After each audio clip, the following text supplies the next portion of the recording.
Good morning all student class 12th biology. I am Ajay Girari, Mangalam inter college Musafirkhana. आज मैं आप लोगों को मानव स्वास्थ्य एवं रोग वाले अध्याय में आपको अगला टॉपिक बता रहे हैं, प्रतिरक्षा क्या है। इसके पहले हमने आपको स्वास्थ्य और रोग क्या है, मानव में सामान्य रोग क्या क्या होते हैं, उन सब के बारे में बताया था पिछले वीडियो में। आज आपको मैं बता रहा हूँ प्रतिरक्षा होता क्या चीज़ है, प्रतिरक्षा किसे कहते हैं। तो पहले प्रतिरक्षा मतलब जंतुओं में उपार्जित रोगों से सुरक्षा के लिए एक प्रतिरक्षा प्रणाली होती है। जंतुओं में उपार्जित रोगों से सुरक्षा के लिए एक प्रतिरक्षा प्रणाली होती है। जंतुओं का यह गुण प्रतिरक्षा कहलाता है। प्रतिरक्षा को इंग्लिश में बोलते हैं इम्यूनिटी। इम्यूनिटी मतलब जंतुओं में उपार्जित रोगों से सुरक्षा के लिए एक प्रतिरक्षा प्रणाली होती है। जंतुओं का यह गुण प्रतिरक्षा कहलाता है। तथा मतलब और संलग्न अंगों को संयुक्त रूप से प्रतिरक्षा तंत्र कहते हैं। मतलब इनमें जो संलग्न अंग होते हैं और सारे अंग जो मिले होते हैं उनको संयुक्त रूप से प्रतिरक्षा तंत्र मतलब इम्यून सिस्टम कहा जाता है। आगे हम आपसे बात करते हैं, इसके कुछ पॉइंट हैं, इसके कुछ लक्षण हैं, जो कि लक्षण नंबर 1 है आपका रोगजनक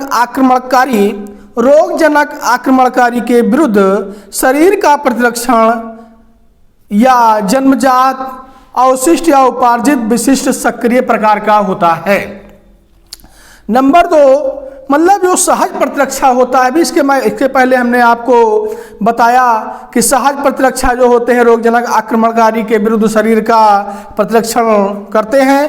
तो सहज प्रतिरक्षा जो होता है निम्नलिखित 4 प्रकार के इनमें रोध होते हैं। एक होता है शारीरिक रोग, दूसरा होता है कारिकी रोध, तीसरा होता है कोशिकीय रोध और लास्ट जो चौथा रोग होता है जिसको वो बोलते हैं साइटोकाइन रोध।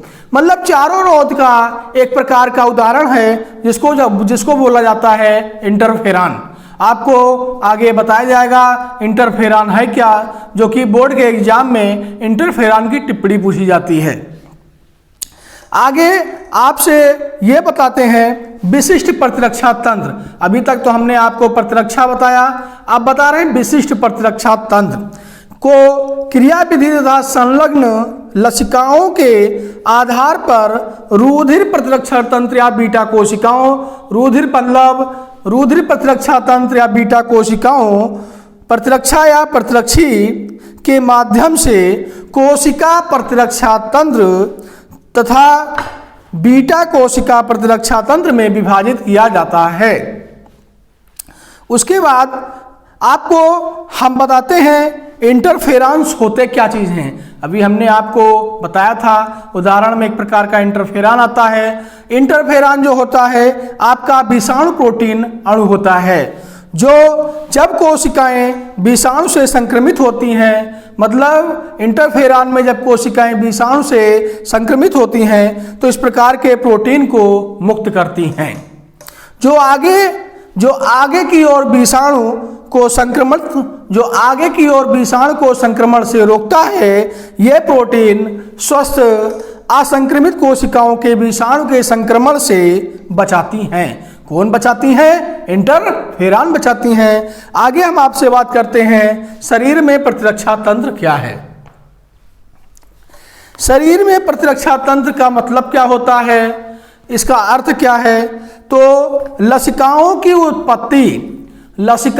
उत्पत्ति और प्रतिरोध भवन लसिकांग अंगों में होता है। मतलब लसिकाओं की जो उत्पत्ति होती है ये प्रतिरोध भवन लसिकांग अंगों में होता है। अस्थिमज्जा और थाइमस, मतलब अस्थिमज्जा और थाइमस प्राथमिक लसिकांग होते हैं। किसके लसिकांग होते हैं? ये आपके शरीर के प्राथमिक लसिकांग होते हैं। कौन कौन से होते हैं? थाइमस और लसिकांग। जब मानव शरीर से थाइमस ग्रंथ निकल जाए तो थाइमस क्या है मानव शरीर में? एक प्रकार की ग्लैंड है, एक प्रकार की ग्रंथि है।